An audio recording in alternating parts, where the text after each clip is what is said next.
Eşini acilen hastaneye yetiştirmeye çalıştığını hayal et. Hayat memat meselesi. Saniyeler bile o kadar önemli ki.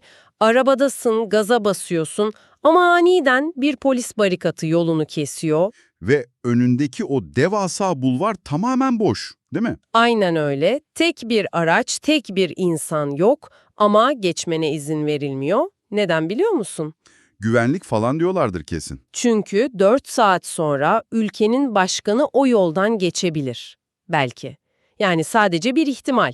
Ve sırf bu ihtimal yüzünden o boş yolda beklerken birileri o arabada hayatını kaybedecek. İnanılmaz bir durum gerçekten. Yani düşündükçe insanın tüyleri ürperiyor. Kesinlikle öyle. İşte bugün bu derinlemesine incelemede o boş sokağın aslında sadece bir trafik meselesi olmadığını konuşacağız. Bütün bir toplumu kontrol etmek için tasarlanmış kusursuz bir psikolojik silah bu. Hoş geldin. Hoş bulduk. O bahsettiğim boş sokak manzarası modern otoriterliğin aslında en çarpıcı sahnelerinden biri. İnsanların fiziksel olarak bir yerden böyle tamamen silinmesi sadece bir güvenlik önlemi olamaz. Bu başlı başına bir mesaj. Ve bu mesajı deşifre etmek için elimizde gerçekten olağanüstü bir kaynak var bugün. Exile Lab International arşivlerinden kurumsal hafıza birimine ait bir rapor. Belgenin yazarı Sapar İklim, yasal adıyla Sapar Yıklimov. Evet, Sapar İklim çok önemli bir isim burada. Yani başlangıçta ben bu raporun sadece böyle güncel siyasetle ilgili bir metin olduğunu düşündüm. Ama iklimin arka planını okuyunca işin rengi tamamen değişti. Kendisi aslında 19. yüzyıl Orta Asya tarihi üzerine çalışıyor. Rus İmparatorluğu'nun o bölgedeki yayılma süreçlerini falan inceliyor. Hı hı. Aynen ve böyle bir tarihsel arka planla bugüne bakıyor olması çok çarpıcı. Zaten iklimin bu tarihsel arka planı meselenin özünü anlamamız için inanılmaz bir anahtar bence. Çarlık Rusyası'nın veya işte geçmişteki o büyük imparatorlukların insanları nasıl kontrol ettiğini inceleyen bir zihin düşün. Arşiv belgelerini, insanların anılarını tarayan biri. Kesinlikle. Böyle bir araştırmacı bugünün sokaklarına baktığında sadece siyah VIP araçları veya polisleri görmüyor.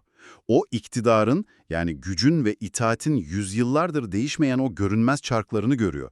İktidarın soykütüğünü okuyor aslında. Çok doğru. Bugünkü raporunda da konvoy devleti adını verdiği bu kavramı adeta bir antropolog gibi masaya yatırıyor. O zaman biraz şeytanın avukatlığını yapayım burada. Yap bakalım. Şimdi hani korku tiyatrosu, psikolojik silah falan gibi çok iddialı kavramlar kullanıyoruz ama dünyanın neresine gidersen git liderler korunur. Yani bu insanların gerçek düşmanları var, suikast riski altındalar. Tabii ki devlet başkanlarından bahsediyoruz sonuçta. Biz demokratik bir ülkedeki gerçek ve gerekli bir devlet güvenliğiyle bu bahsettiğin psikolojik manipülasyonu birbirinden nasıl ayıracağız? Çizgi tam olarak nerede çekiliyor? Çizgi tam olarak niyetin kendisinde. Yani o tasarımın doğasında çekiliyor. Şöyle düşün, kurumsal bir devlet yapısında, diyelim ki demokratik bir ülkede, bir lider şehirden geçecek. Orada güvenlik aygıtının temel bir felsefesi vardır. Hayatı aksatmamak gibi mi? Aynen öyle. Hayatı minimum düzeyde kesintiye uğratmak. Yani lideri korursun ama sokağın işlevini sürdürmesine de izin verirsin bir şekilde. İnsanlar işine gider, trafik bir şekilde akar. Sadece o anlık lokal bir müdahale olur. Anladım. Yani 10 dakikalığına yol kapanır, sonra hayat devam eder. Evet. Fakat Sapor iklimin kişiselci sistemler dediği, gücün tek bir elde toplandığı yapılarda felsefe bunun tam zıttıdır. Amaç kesintiyi en aza indirmek falan değildir. Kesintiyi maksimize etmektir. Yani ne kadar büyük kaos yaratırsam, halka ne kadar eziyet edersem o kadar güçlüyüm mü demek istiyorlar. Kaostan ziyade devasa bir fiziksel boşluk yaratmak. İklim buna sembolik mesafe diyor raporunda. Lider, halkın bir parçası veya hizmetkarı gibi hareket edemez o sistemde. Onun etrafında fiziksel olarak aşılmaz bir yalıtım yaratılmalıdır. Hmm. Sokaklar boşaltılır, esnaf kepenk kapatır, evlerin pencerelerine bile yaklaşmak yasaklanır. Bunu okurken aklıma hep fizik derslerindeki o vakum odaları geldi benim. Hani içindeki tüm oksijeni, tüm havayı emerler ve geriye sadece mutlak bir hiçlik kalır ya. Çok iyi bir benzetme. Sanki bu motorcade yani başkanlık konvoyu hareket eden dev bir vakum odası gibi. Oksijen, yani sıradan insanlar o sistemin istikrarını bozan yegane şey olduğu için tamamen dışarı pompalanıyor. Muazzam bir benzetme gerçekten. O vakum odasının içinde sadece devletin kendi yankısı kalıyor ve Sapa iklim raporunda çok net bir şekilde belirtiyor bunu. Yaratılan bu boşluk lojistik değil, tamamen politiktir. O zaman bu politik boşluğun, o vakum odasının sıradan insanların hayatında yarattığı gerçek hasara, o yıkıma bakalım biraz. Çünkü kaynaklara girdiğimde bu sistemin en acımasız laboratuvarlarından birinin Türkmenistan olduğunu gördüm ben. Kesinlikle. Türkmenistan bu konunun zirvesi diyebiliriz. 2014 yılında Eurasia.net'in yayınladığı bir rapor var. Aşkabat'ın o devasa, geniş mermer binalarla çevrili bulvarları zaten normalde tıka basa dolu değil bildiğim kadarıyla. Evet, çok kalabalık bir şehir hayatı yok o bölgelerde zaten. Ama başkanın konvoya geçecek diye saatler öncesinden her yer kapatılıyor. Şehrin geri kalanında devasa trafik sıkışıklıkları oluşuyor, hayat tamamen felç oluyor. Sonra 2019'da Özgür Avrupa Radyosu'nun bir haberine denk geldim ki okurken inanamadım gerçekten. Öğretmenlerin ve öğrencilerin sokakları temizlemeye zorlandığı olaydan bahsediyorsun sanırım. Evet, dönemin lideri Gurbanguly Berdimuhamedov geçecek diye öğrencileri ve öğretmenleri ellerine süpürge verip o protokol yollarını temizlemeye gönderiyorlar. Ama işin en absürt tarafı ne biliyor musun? Rotanın gizli olması değil mi? Aynen öyle. Güvenlik gerekçesiyle başkanın hangi rotayı kullanacağı gizli tutuluyor. Yani bu insanlar sırf başkan belki oradan geçer diye gün boyu birçok farklı ana yolu boş yere kanter içinde temizliyorlar. İşte iklimin aşağılanma antropolojisi dediği şey tam olarak bu. Bir sistemi sadece polis kopuyla veya hapishanelerle ayakta tutamazsınız. Aşağılanma antropolojisi. Çok vurucu bir tabir. Öyle. İnsanların zihinlerine her gün, her an ne kadar küçük olduklarını kazımanız gerekir otoriter bir rejimseniz. Yani o öğretmene o boş yolu süpürtmek şehrin temizliğiyle ilgili bir şey değil aslında. Kesinlikle değil. O eylem öğretmenin karakterini, bireyselliğini, kendi hayatının anlamını eziyor. Sistem vatandaşa şunu söylüyor aslında, senin mesleğin, senin zamanın, yorgunluğun falan, bunların hiçbirinin bir değeri yok benim gözümde. Benim geçme ihtimalim bile senin gerçeğinden daha önemli diyor. Evet, benim hareket ihtimalim bile senin tüm varoluşundan daha önemlidir diyor. Bu çok sistematik bir aşağılama ritüelidir. Ve bu ritüelin ölümcül sonuçları da var maalesef. Kaynaklardaki en trajik olay, girerken bahsettiğim o kabus senaryosu, 2025 yılında The Orda'nın RFREL ve isimsiz sağlık kaynaklarına dayandırdığı bir haber bu. Çok taze ve çok sarsıcı bir olay o. Mevcut lider Serdar Berdimuhamedov'un Tirtlenabat ziyareti sırasında yollar kapatılıyor ve kocasının hastaneye yetiştirmeye çalıştığı o hamile kadın sırf başkanlık konvoyu geçecek diye o barikatı aşamıyor ve hayatını kaybediyor. Kelimelerin bittiği yer gerçekten. Bir liderin şovu için doğmamış bir bebeğin ve bir annenin feda edilmesi. Yani insan düşünüyor, bu nasıl normal karşılanabilir ki? Nasıl isyan edilmez buna? Şöyle düşün, sistem için o kadının ölümü bir kaza veya bir hata değildir. Nasıl yani? Bildiğin cinayet bu? Şüphesiz öyle ama rejim açısından bu sistemin o soğuk ve acımasız hiyerarşisinin kusursuz bir şekilde işlemesidir. Liderin geçişi sırasında acil durumlar, hastalar, doğumlar, ölümler, her şey durmak zorundadır. Vatandaş kendi en büyük trajedisinin bile liderin rutini karşısında ikincil olduğunu öğrenir orada. Çok acımasızca. İnsanlar bu duruma itiraz etmedikçe, sessiz kalıp o barikatın arkasında beklemeyi kabullendikçe sistem psikolojik zaferini ilan etmiş olur zaten. Temel amaç da budur. Peki bu noktada benim kafamı çok kurcalayan devasa bir mantık hatası var. Nedir o? Freedom House raporlarına bakıyoruz. Türkmenistan, sivil özgürlüklerin ve siyasi hakların yerle bir edildiği, muhalefetin asla barınamadığı bir ülke olarak tanımlanıyor. Ama kağıt üzerine bakarsan orada seçimler var. Evet, sandık kuruluyor sonuçta. Oy veriliyor, bu liderler güya %90'larla, %95'lerle seçiliyor. Eğer sen halkın bu kadar ezici bir çoğunluğunun sevgisini ve onayını aldıysan, o çok sevdiğin halktan neden sokakta felik felik kaçıyorsun? Onların arasına karışmak yerine neden onları sokaklardan süpürüyorsun? Bu inanılmaz bir çelişki değil mi? Bu seçim paradoksu dediğimiz kavramın tam kalbi aslında. Eğer bir iktidar gücünü gerçekten halkın rızasından, şeffaflıktan, hesap verilebilirlikten veya o gerçek sandıklardan alsaydı, Evet. o zaman bu gücü her gün, her sokakta böyle devasa bir şiddetle sahnelemek zorunda kalmazdı. Gerçek meşruiyeti olan bir lider, halkıyla aynı kaldırımda yürüyebilir. Ancak meşruiyet sahte ise o boşluğu bir şeyle doldurmanız gerekir. Yani o boş vakur odası aslında sahip olmadıkları o demokratik meşruiyetin yerini mi tutuyor? Onu maskeliyor bir nevi. Harika bir sentez oldu bu. Aynen öyle. İktidar eksik olan o güveni, ulaşılmazlık ve kusiyet illüzyonuyla kapatmaya çalışıyor. Ve iklimin raporunda devletin bedeni dediği yapı tam burada inşa ediliyor. Devletin bedeni derken liderin kendi fiziksel bedenini mi kastediyor? Kesinlikle. Bu rejimlerde devlet soyut bir kurum veya yasalar bütünü falan değil. Liderin fiziksel bedenidir. Liderin sağlığı, liderin hareketi, liderin hızı eşittir devletin bekası. Türkmenistan örneğinde bunu çok net bir soy ağacı gibi görebiliriz aslında. O güç aktarımını kastediyorsun. Evet, Sapar Murat Niyazov, yani Türkmenbaşı döneminde başlayan bu lider kültü, ondan sonra Gurbanguly Berdimuhamedov döneminde devasa bir koreografiye dönüştü.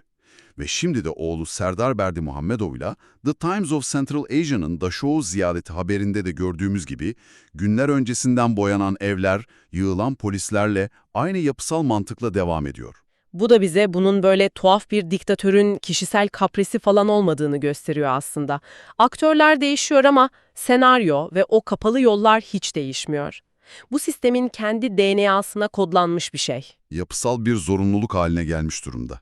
Peki o zaman şu meşhur konvoyun hani o 50-60 araçlık, yüzlerce polisin eşlik ettiği, şehrin damarlarını tıkayan o devasa şovun mekanizmasına inelim. Bütün bunlar ne anlama geliyor? Dev bir konvoy gücün mü göstergesidir yoksa zayıflığın mı? Bunu büyük resimle ilişkilendirirsek, dışarıdan bakıldığında biz o kadar güçlüyüz ki tüm şehri durdurabiliriz gibi görünse de, Sapar iklim bunun ardındaki o inanılmaz zayıflığı ve korkuyu 5 temel mekanizma üzerinden özetliyor raporunda. Sayalım o zaman onları. Neymiş ilki? İlki mekansal tahakküm, yani sokağın halktan tamamen gasp edilmesi. Fiziksel alanı elinden alarak başlıyor yani, tamam. İkincisi yaşam hiyerarşisi, biraz önce konuştuğumuz o hastanedeki hamile kadının veya o temizlik yapan öğretmenin hayatının liderin hızının gerisinde bırakılması meselesi. Hı hı, çok net. Üçüncüsü halkın tamamen yok edilişi, yani görsel olarak sokaklardan silinmeleri. Dördüncüsü ritüelleştirilmiş korku. Bak bu ritüelleştirilmiş korku ve beşincisi olan psikolojik eğitim birbirini çok iyi besliyor bence. Nasıl yani? İnsanların o polis sirenini duyduklarında veya bir barikat gördüklerinde artık hiç sorgulamaması, otomatik olarak kafalarını eğip evlerine dönmeleri. Bu tıpkı Pavlov'un köpeği gibi değil mi? Şartlanma yaratıyorlar. Kesinlikle. Toplumu belli bir uyarıcıya karşı korkuyla itaat etmeye eğitiyorsun resmen. İnsanlar o yolda kendi iradelerinden vazgeçmeyi öğreniyorlar. Çok doğru bir tespit. Ama burada iklimin analizinin bence en vurucu noktasına geliyoruz. Tüm bu mekanizmalar, o sirenler, o barikatlar bir güç patlaması değil, devasa bir korkunun çığlığıdır aslında. Neden korkuyorlar bu kadar? Çünkü öngörülemez olandan ölümüne korkuyorlar. Sıradan bir insanın aniden yola atlamasından, planlanmamış küçük bir protestodan, kalabalıktan kopan kontrol edilemeyen bir çığlıktan falan. Ve bu korku sonunda lideri kendi yarattığı bir hapse sokuyor. Raporda buna çok güzel bir isim verilmiş, bilgi körlüğü. Informational blindness dedikleri kavram. Bunu biraz daha açabilir miyiz dinleyicilerimiz için? Şöyle düşün, lider o zırhlı aracının, o bahsettiğin vakum odasının içinden dışarı baktığında asla gerçek bir şehir görmüyor ki. Ne görüyor peki? Onun gördüğü şey günler öncesinden boyanmış binalar, özenle yıkanmış yollar, güvenlik soruşturmasından geçirilip ellerine bayrak verilmiş, belli bir mesafeden gülümseyen o sadık kalabalıklar. Lider, gerçekliğin yerini tamamen kurguya bıraktığı, Bir simülasyon şehrinin içinde seyahat ediyor sürekli. İnanılmaz, biliyor musun? Dinleyenlerimiz bunu kendi hayatlarına çok kolay uyarlayabilir aslında. Düşünsene, sosyal medya algoritmalarının bize nasıl davrandığını biliyoruz değil mi hepimiz? Evet, sadece görmek istediklerimizi gösteriyorlar. Aynen. Sadece hoşumuza giden, bizim inançlarımızı doğrulayan, bizi rahatsız etmeyen şeyleri önümüze çıkarıyorlar. Şimdi bu algoritmanın dijital dünyadan çıkıp fiziksel gerçekliğe uygulandığını hayal et. Korkunç bir distopya. Koskoca bir şehrin sırf sen yoksulluğu, o yollardaki çukurları, mutsuz insanları görme diye senin etrafında sürekli olarak yeniden dekore edilmesi, lider kendi yarattığı o fiziksel algoritmanın o kusursuz balonun içinde hapsolmuş durumda. Kesinlikle öyle ve bu balonun bedeli sadece o liderin gerçeklikten kopması değil, bütün bir devlet aygıtının çürümesidir maalesef. İklim çok önemli bir tespit yapıyor burada. Nedir o? Devlet, bürokrasisine, polisini, doktorunu, bütçesini sürekli olarak bu tiyatroyu sahnelemeye, bu konvoyu korumaya harcadığında aslında kendi temel işlevlerinden çalmış olur. Eğitimden çalar, sağlıktan çalar, acil servislerden çalar. Bürokrasi artık halka hizmet etmeyi bırakır, sadece lidere her şey yolunda efendim illüzyonunu sunmak için çalışmaya başlar. Çünkü önemli olan işlev değil, görünüş haline gelir artık. Bizim bu incelemeden çıkaracağımız en büyük ders de bu aslında bence. Evet, kesinlikle öyle. Korku ve bu gösterişli konvoylar insanları bir süreliğine sindirebilir, evlerine hapsedebilir ama korkuyla bir ülkeyi geleceğe taşıyamazsınız. Sürekli olarak boyanmış, sahte duvarlara bakarak gerçek mühendisler, yenilikçi doktorlar veya birbirine güvenen modern bir toplum inşa edemezsiniz. Edemezsiniz. Çünkü bu sistem insanları ortak bir gelecek kuran aktif özneler olmaktan çıkarıp sadece yönetilecek ve yoldan çekilecek pasif nesnelere dönüştürüyor. İnsanlıktan çıkarıyor bir bakıma. Sen bunu anlatırken aklıma bizim gündelik hayatımız geldi aslında. Ne anlamda? Tamam, Türkmenistan çok uç bir örnek, çok karanlık bir laboratuvar ama bu mantalite bize o kadar da uzak değil. Bizi dinleyen herkese kendi hayatından pay biçerek sormak istiyorum bunu. Bakalım ne çıkacak? Çalıştığınız şirkette, fabrikada veya bulunduğunuz bir kurumda, hani en üst düzey bir yönetici ziyarete geleceği zaman yaşanan o paniği hatırlayın. Gerçek sorunların, bozuk makinelerin, şikayetlerin sırf patron mutlu olsun, keyfi kaçmasın diye halının altına süpürüldüğü o anları düşünün. O gün kimse işini yapmaz mesela. Aynen. O gün kimsenin gerçek işini yapmadığı, herkesin devasa bir tiyatro sahnesinde o sahte mutluluk rolünü oynadığı o küçük konvoy devleti anlarını hayatınızın neresinde görüyorsunuz? Çünkü güç, gerçeklikten ve eleştiriden koptuğu anda her yerde kendi simülasyonunu yaratmaya başlıyor bence. Doğru. Kurumsal hayattaki o mikro ölçekli simülasyonlarla bir otoriter devletin sokakları boşaltması arasındaki tek fark aslında güç kullanma kapasitesi ve o şiddetin dozudur. Psikolojik altyapı yani o gerçekliği yöneticinin konforuna göre bükme arzusu tamamen aynı. Evet, mesele tamamen gücün gerçeklikle olan o zehirli ilişkisi. Peki, Sapar ikliminin araştırmasını en derinine kadar kazdık, bu sistemi, o tiyatroyu anladık. Ben bugünkü bölümü bu kaynakların satır aralarından fırlayan, cevabı olmayan ama tüyleri diken diken eden o son soruyla bitirmek istiyorum. Dinliyorum. Hayatı boyunca hep o vakum odasında kalmış, sadece kendisi için özel temizlenmiş o dikensiz gül bahçelerinde dolaşmış, gerçek insanlardan ve gerçek sokaklardan tamamen izole edilmiş o kusursuz simülasyonun içindeki lideri düşün. Hı hı. Günün birinde senaryosu önceden yazılamayan o polis barikatlarıyla, yalanlarla veya o 50 araçlık dev zırhlı konvoyla durdurulamayacak kadar devasa ve gerçek bir krizle yüzleşmek zorunda kaldığında ne olacak? O özenle kurulan tiyatro perdesi bir anda yırtıldığında diyorsun. Evet, o perde yırtıldığında ve o vakum odasının camları tuzla buz olduğunda, liderin kendi yarattığı o siyasi boşlukta yankılanan ilk şey ne olacak sence? Yıllarca susturulan o sokakların gerçek sesi mi yoksa kendi korkusunun yankısı mı? Çok provokatif ve düşündürücü bir soru bu. Bu soruyu aklının bir köşesine yaz. Tıpkı o sıradan gibi görünen ama aslında hiç de sıradan olmayan, Trafik sıkışıklığında beklerken etrafındaki sistemin görünmez dişlilerinin nasıl işlediğini sorguladığın gibi o perdenin arkasındaki mekanizmaları merak etmeye asla ara verme. Bizden bugünlük bu kadar. Öğrenmeye, sorgulamaya ve o boş yollara farklı bir gözle bakmaya devam et. Kendine çok iyi bak.